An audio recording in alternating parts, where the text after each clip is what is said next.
Hello, everybody. My name is Lat Mackey, and this is Sequence Break, a podcast that features conversations with speedrunners, developers, content creators, and everything in between. Welcome to something I'm trying out here, a new segment, if you will. So, here's kind of the goal and the plan. I'm still only kind of able to record 2 new episodes every month, basically every other week type of thing. And I would like to start releasing the podcast every week. But when I don't produce enough content, it becomes a little bit of a challenge to do so. So I've created something here I'm going to call for now Sequence Break IL. And what exactly this is that, well, we're about to have episode 75 released. I've recorded 70 something episodes at this point and a bunch of different bonus content and stuff like that.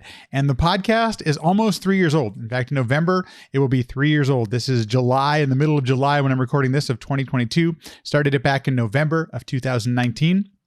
So for those of you that may be new to the podcast or perhaps, hey, where do I start? What should I listen to? Those type of things. I'm going to start sharing some clips of some of the old podcasts with hopefully some context around it. So like this will be the beginning of it. I'll share a little bit of context for something that's you're about to look at or listen to or watch, and maybe even a behind the scenes or maybe even an update, because as you know, in speedrunning, in retro, something is always changing. So I think it might be kind of fun to revisit some of these and also provide maybe an update if there is one, or at least some behind the scenes, some context to what you're about to watch. And for the first IL episode, I'm going to take a look back at the episode I did with dwangoAC and TASBot. And this was episode something. I've already lost my place with what episode this is. This is how professional I'm keeping it here.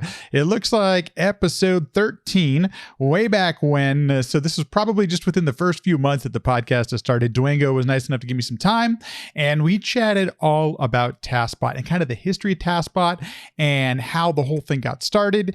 And it's kind of interesting how, as the years have gone on and we've seen all these presentations at GDQ and everything like that, the TASBot kind of is this representation of a community more so than just any one thing. And I'm really glad that Dwango shared the history. That's the clip I'm going to share with you today. And I think it's kind of interesting to see where it's come from and some of kind of even the trials and tribulations that have happened during the TASBot lifespan and how its effect. Dwango was remarkably honest and kind of revealing in how some of the things he's done have affected the community and affected the public appearances of TASBot. And so I just really found the conversation, it's really resonated with me. I still think about this conversation, and this was almost 3 years ago, 2.5 years ago now, a while ago. And so I appreciated that Dwango gave the time. I also kind of think of this time period as when my friendship started with Dwango, and have always really respected him as a person, and also been very appreciative that he's been so kind to me over the years. And so I'm really happy to reshare this conversation and hope you enjoy this little clip. If you're at all interested in listening, the interview goes on for about an hour and 45 minutes. So if you want to listen to or watch the entire episode, I will link it there in the show notes or the description. You're more than welcome. But really thankful I got a chance to have this conversation, and I hope you enjoy it as well. I'm trying to think of like something behind the scenes that might have happened. It's kind of fun. So as I rewatch this clip, I'm like, wow, it's kind of interesting to see. We just saw SGDQ 2022, and I believe it was one of the earlier or first appearances of the newest iteration of TASBot. And so to see where TASBot was at this point, and he shares some of the components that made up TASBot originally, it's really kind of interesting to see where it was and where it has ended up. So hope you enjoy. Let's take a trip back. Here, let's have a little Wayne's World. No, okay, I grew up with it. I'm sorry. Here's dwangoAC and some history and behind the scenes about how TASBot came to be. What exactly is TASBot? For those of us who, a lot of people are familiar with seeing it on, I'm sure, Games Done Quick and other areas, other probably public and marathon type events. What is TASBot? So TASBot is a robot that is a mascot. He is not really a robot per se.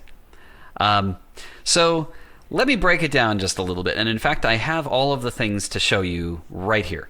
So I have a cat who would like to be sitting where TASBot is. I have a cat right here. Come on, buddy. Yeah, she's ignoring me. It would not be the first cat that has made an appearance on the podcast, I will tell you that. So the process of console verification is taking a tool-assisted speedrun originally made with tools in an emulator and playing it back on original hardware. In other words, you used an emulator of this. Originally, in this case, this is a top-load NES, but you used an emulator of this Nintendo Entertainment System. You created a speedrun with it, and subsequently made a file that was a sequence of button presses to play back on the original console. So think of this as a player piano. If you have a player piano with a piano roll, it is a scroll of paper with perforations or holes in it that, as you send it through the player piano, it plays a predefined sequence of notes in order until you get to the end of the song. A tool-assisted speedrun being played back on the original console is exactly the same thing, but instead of playing back a predefined sequence of notes, you're playing back a predefined sequence of button presses in order, one frame at a time, until you get to the end of the run. And when you power this on and you have TASBot connected to it, or a replay device connected to it, you are doing exactly that. You are playing one thing after another, one frame after another. So what TASBot, really, he's just a mascot. All he is just a he's just something to stand in for the player, really. And I think the whole reason that TASBot has succeeded is because before that point we didn't really have a mascot. A Delicate was involved. There were other people that were part of the process, but in the run-up to AGDQ 2014, when I knew I wanted to try to submit content for Games Done Quick, I wanted to have some kind of mascot there on stage to represent playing the game. So I originally connected him with, as you can see, he's got some Legos here. I originally connected a Raspberry Pi to Rob Robot, and I called him Rob Berry Pie.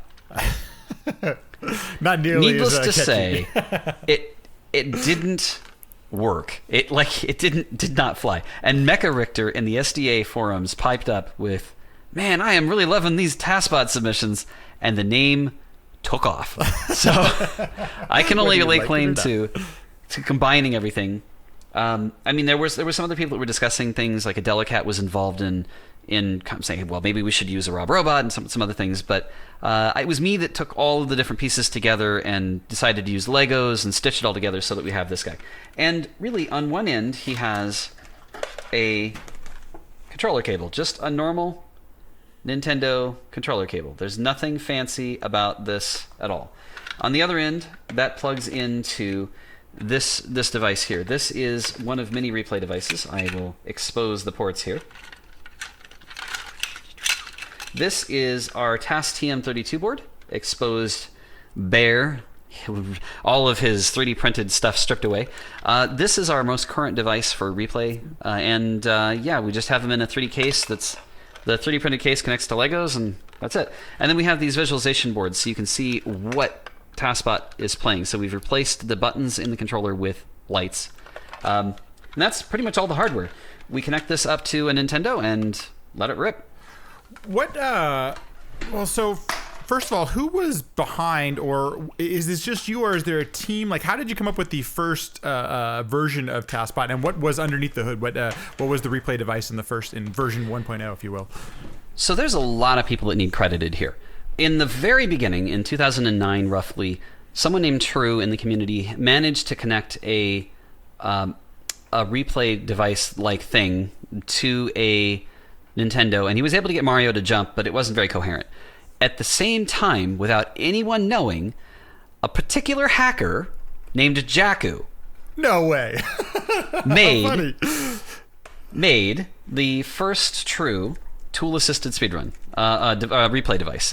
But his is only able to complete the first level. One moment, I'm going to pull this up. That doesn't surprise me at all, by the way. But yeah, it shouldn't. For those who know, yeah. The Yonoid current world record holder, Jakku. Yeah. Let me pull this up on TAS Videos. So there is a... There we go. I have actual dates for this, and it's actually fascinating how this all came about. Awesome.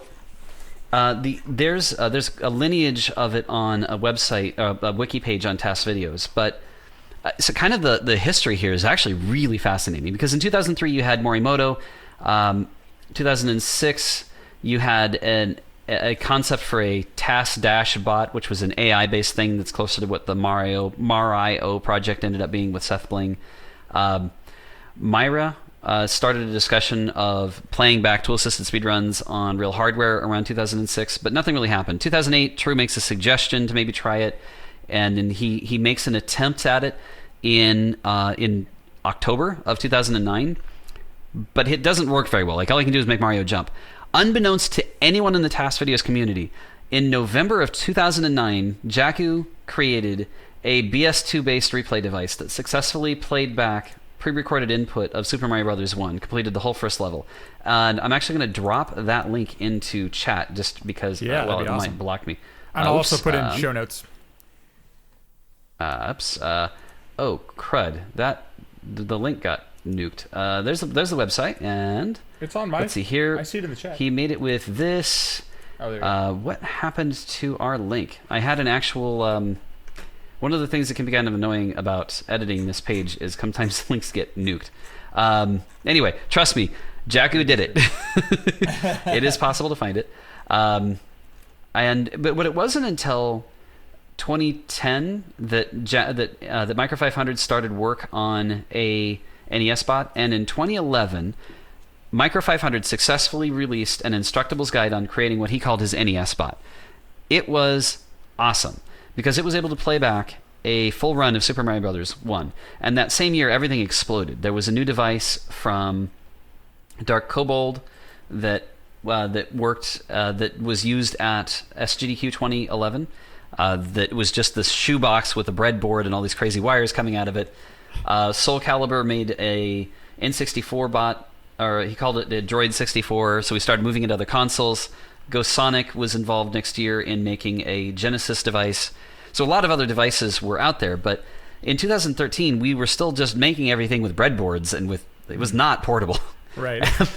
And it was kind of scary because when Dark Kobold went to Summer Games Done Quick 2011 and showed this first attempt at it, it went kind of badly. It desynced on the last boss, and it was super janky. Yeah. So we knew we wanted to create something a little bit more sturdy. And ultimately, I worked with a number of people, Zid and True and other folks in the community, to make a replay device specific for AGDQ 2014. True's device ended up working fairly well. It was a little janky. Our wiring in particular was really suspect because we weren't using any shielding at all, and all kinds of mistakes we've learned since then. But so I pitched this idea of doing tool-assisted speedruns at AGDQ 2014. Suddenly, I kick off this whole... It was like this one domino.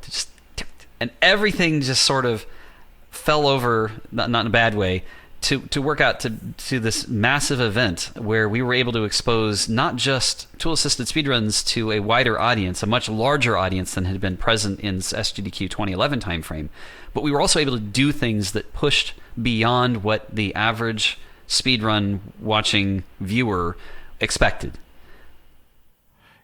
I'm trying to. I should have put the video up here in the front one. What else did you guys do that might not have been what a normal speedrun viewer experiences? Oh, it had something to do with playing Super Mario World and then having the whole game glitch out, and then suddenly we were playing Snake and Pong with Mario's head. That's the year. Okay, I've seen that video. Okay, I was like, I wasn't sure if that was the first one, but okay. It's so much fun. You got to watch the video. If you haven't seen it yet, please do yourself a favor and go watch it. Yeah, and what was impressive there was no one had really seen an ace that way, that publicly, an arbitrary code execution that led to being able to take over the console and then use aspects of the game against itself. We used art assets that were already in the game and sound effects that were already in the game. That was done by Master June. He is... Master June. I always do that wrong. Master June. Yeah. I am really notorious for mispronouncing names. That was with help with P4+2.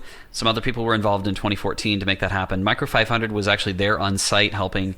So it was a really awesome combination of people that went into this. And that is one thing that is worth saying. I was the main presenter and the main organizer even all the way back in 2014. but there was no way I could do this. I didn't even know how to use an oscilloscope. I'm going to make Barfocam for a second. I did not know how to use an oscilloscope like that. I had no concept of what I was getting myself into. I didn't know how to properly use a logic analyzer. There's all these wonderful tools you can use to figure out what's going on with a game.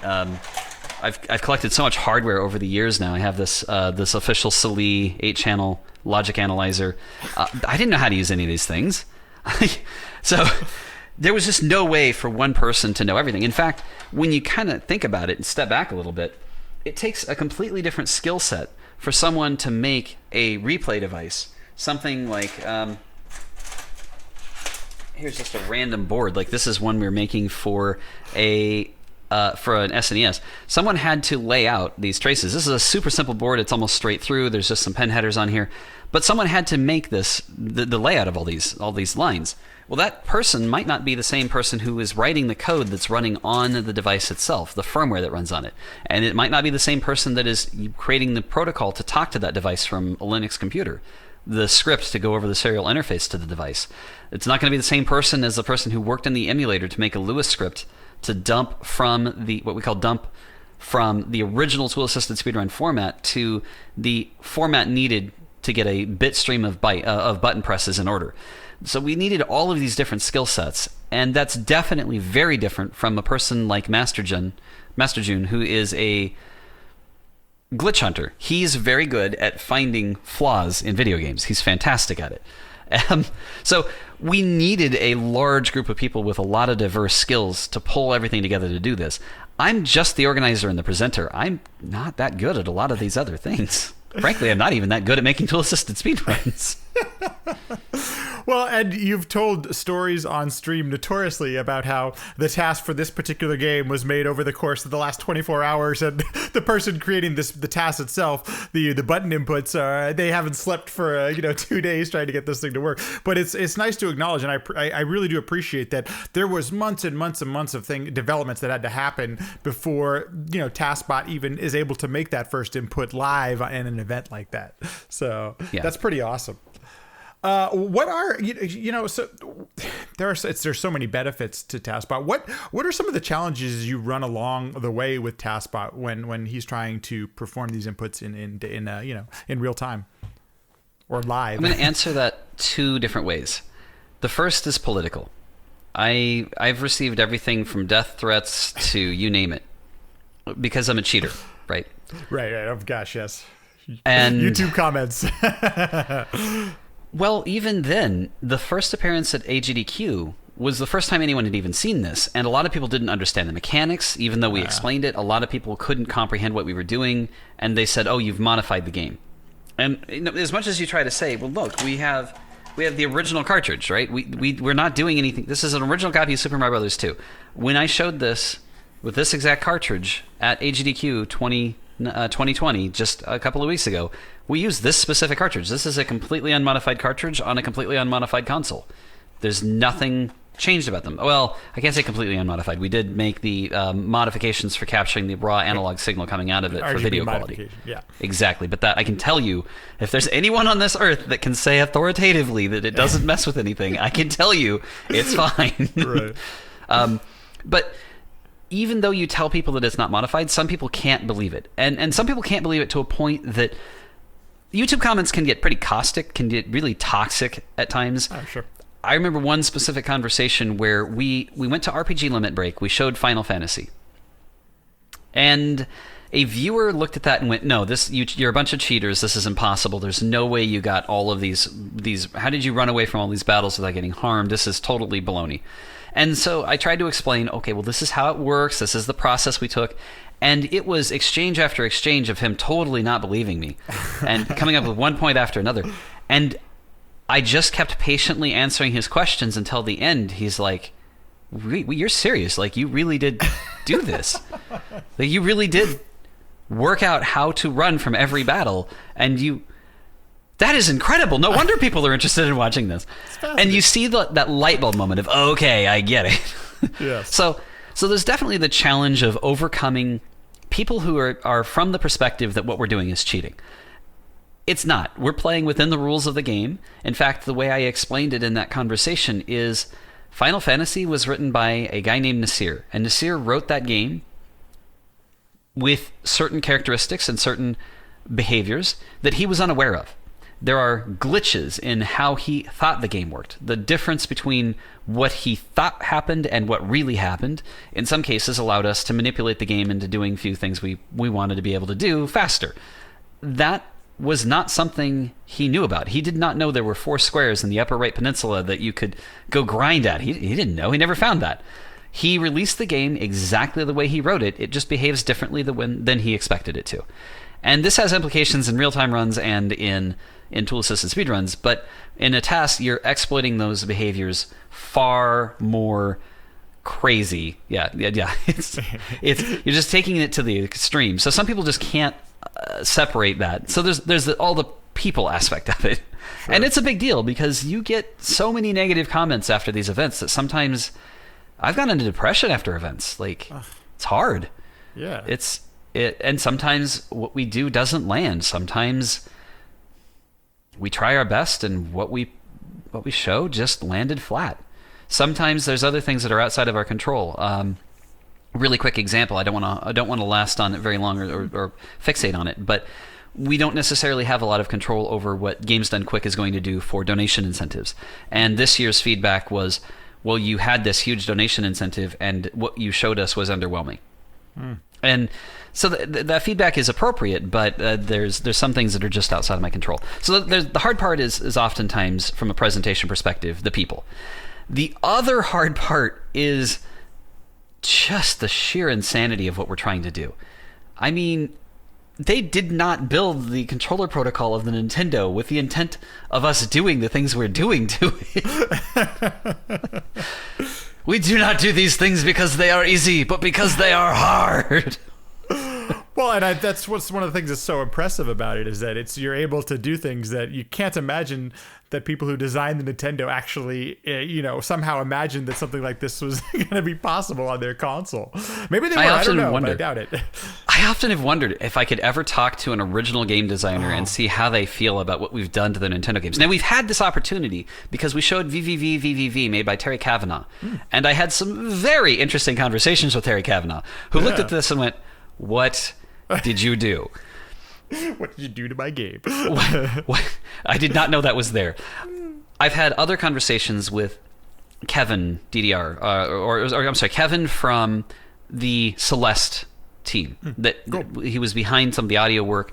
I've talked to some of the Celeste devs. When they see what happens in the tool-assisted speedrun for Celeste, it's just so mind-bogglingly crazy that the response is like, "What did you do to my game?" Thanks everyone for listening and watching. If you're enjoying the podcast, please feel free, subscribe, like, leave a comment, all that stuff people say at the end of a video. It honestly all goes a long way to help the podcast. Thank you so much. If you want to join us on Discord, we chat mostly about food, but occasionally we do talk about the stuff that's in the podcast. The link is in the show notes or in the description. Feel free. Come on by, join us. If you want to follow on Twitter, Sequence Break PC. Sequence Break PC. I post when I go live. It's kind of not at a set time, so if you want to see the live feed of the podcast, feel free, follow there. And finally, if you want to email, podcast@sequencebreakpodcast.com. Sequencebreakpodcast.com is also where you can find the backlog of all of the episodes. It's also on YouTube as well, so feel free, join in, have some fun. Thank you so much. I will see ya in the next one.